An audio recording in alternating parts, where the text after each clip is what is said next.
Hi everyone, ये video में हम देखेंगे कि प्लाज्मा फेरेसिस क्या होता है, प्लाज्मा फेरेसिस कैसे किया जाता है और प्लाज्मा फेरेसिस के कॉम्प्लिकेशंस क्या क्या होते हैं।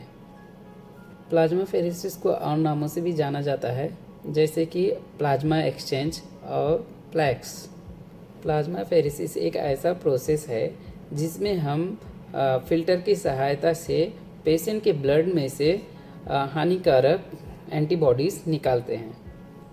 प्लाज्मा फेरेसिस में हम प्लाज्मा एक्सचेंज करते हैं, मतलब कि हम जितना प्लाज्मा पेशेंट के शरीर से निकालते हैं उतना रिप्लेस करते हैं with the help of fluid replacement like NS, RL, FFP and albumin as per nephrologist. जिससे हम प्लाज्मा फेरेसिस आर फ्लक्स करते हैं उसे P2 फ़िल्टर या P2 ड्राई फ़िल्टर कहा जाता है। इसका प्राइस थोड़ा कॉस्टली होता है, इसके लिए ये 2 या 3 सेशन के लिए यूज़ किया जाता है। प्लाज्मा फेरेसिस करने के लिए हमें डायलिसिस की ज़रूरत नहीं होती है, जैसे कि हम नॉर्मल डायलिसिस में करते हैं।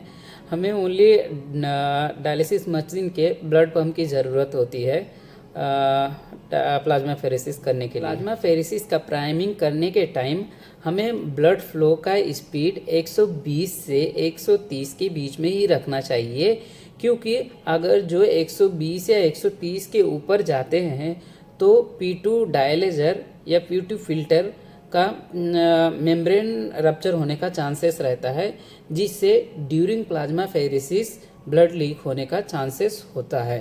और सबसे इम्पॉर्टेंट बात यह है कि जब हम प्लाज्मा फेरेसिस कर रहे होते हैं तो हमें फुल्ली कॉन्शियस होके पेशेंट को देखना होता है, मॉनिटर करना होता है, क्योंकि वेरी कॉमन कॉम्प्लिकेशंस होता है hypotension during plasma pheresis. Plasma pheresis के दौरान पेशेंट का बीपी कम होने का चांसेस बहुत ज़्यादा होता है। और एक कॉमन चीज़ देखने को मिलती है, during plasma pheresis patient hypoxic होने लगता है। मतलब क्या होता है, जब हम प्लाज्मा फेरेसिस कर रहे होते हैं तो उस टाइम पे जब हम ज़्यादा स्पीड में फास्ट में प्लाज्मा निकालने का ट्राई करते हैं तो उस टाइम क्या होता है, पेशेंट का ऑक्सीजन लेवल कम होने लगता है एंड पेशेंट का जो कलर है वो चेंज होने लगता है, पेशेंट लुक लाइक ब्लूइश दिखने लगता है।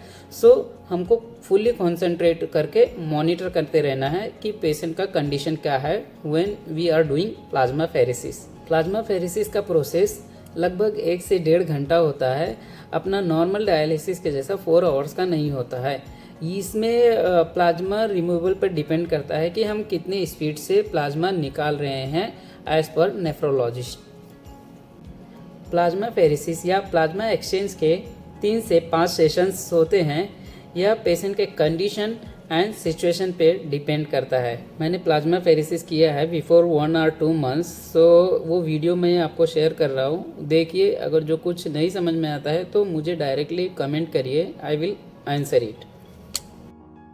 If you have any question about plasma pheresis, so you can ask me in comment section, and thank you so much for watching me. Keep watching and support me. Thank you so much.